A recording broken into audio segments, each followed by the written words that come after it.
welcome back to Daily Wrap. It's time for Yea or Nay. First up, disturbing news out on the Veterans Affairs Department. A new report finds that about a third of veterans waiting for medical care have already died.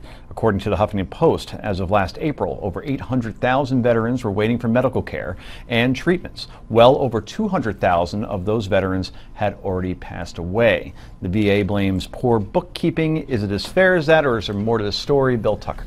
I don't buy this. There's got to be more to the story, and I will admit it's a personal issue because my father depends on the Veterans Administration for his medical care. But the man who runs it is a West Point graduate, a former veteran, and he ran a major company. I can't believe that he would say, oh, it's bookkeeping. Wow. Rick. There is much more to the story, and it happens to be a story that I am currently working on.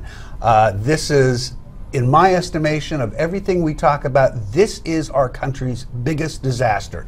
If we can't keep our contract with the people we send to fight and die in foreign wars, then we have a problem that exceeds all of our other problems. Brad, not to be cliche, it's not a red or blue issue, but clearly a matter of right and wrong, and this is a whole bowl of wrong. This is a whole ball of wrong. Their war isn't over. Our obligation to the men and women who serve this country and are going to harm's way on our behalf, that's to the end of their lives. And we'll leave it there. A Canadian-based technology company is working on a pot breathalyzer. Yes, designed to work just like an alcohol breathalyzer. The device will be able to detect the presence of THC in someone's system. That's not a band from the 90s. That's actually the chemical in marijuana. No word yet on the release date, but with the legal and medical marijuana use growing in this country, legalized in a couple of states, is a pot breathalyzer a good idea? Yay or nay? It's useless until the states that have legalized marijuana set some kind of measurement for deciding when you can and can't drive. Yeah. I'm unaware of any such law, so I don't get the point. You think it'd be like drinks, like if you have more than 2 hits, right, then you shouldn't be on the road type of thing? That's the problem. It's a great idea, but it really sounds like a setup for a con. I've got some elixir here that'll make your hair grow, and you'll be a lot more virile, and you'll lose 35 pounds in 3 days, kind of deal. So. Could be a good cocktail conversation. Like, I just got this pot breathalyzer on Amazon. It's awesome. So it's a party game. Yeah. You notice the ad suggests it's also for use in the workplace. What workplace? Yeah.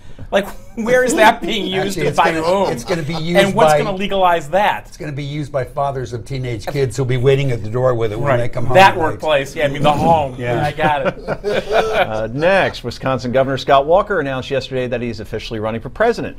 Following that announcement, some internet detectives found that his campaign logo looked very familiar to another logo. Take a look. The logo on top is for America's Best Contacts and Eyeglasses.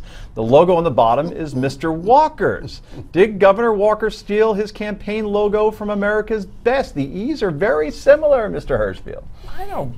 No reason to believe that he did, and maybe he wants to be America's best. Okay. Bill, you use America's Best Contacts and Eyeglasses. Are you offended? No, not at all. I don't even know how to respond to that, Joe. No. Okay. I do.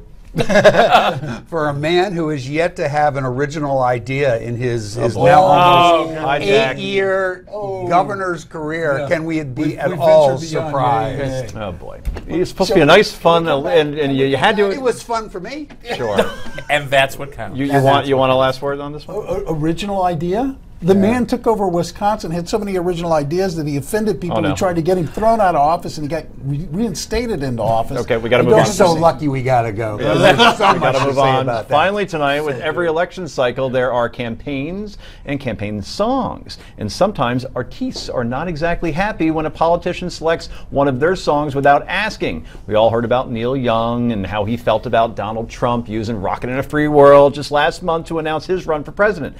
But this has been a problem for some time now. According to Rolling Stone, the first time this happened was back in 1984 when Ronald Reagan used the Bruce Springsteen song Born in the USA without permission during the campaign. Bruce was not very happy about that. Instances like this have happened ever since, but 2008 seemed to have the most controversies, with artists and politicians butting heads over songs 11 times. Senator John McCain specifically had an issue 5 or 6 times during his campaign alone. And we got to go. I got to answer my own question. Will politicians ever learn to ask in these situations? Yes, no, I don't know. Steve Malzberg is next. Stay tuned. Bye-bye.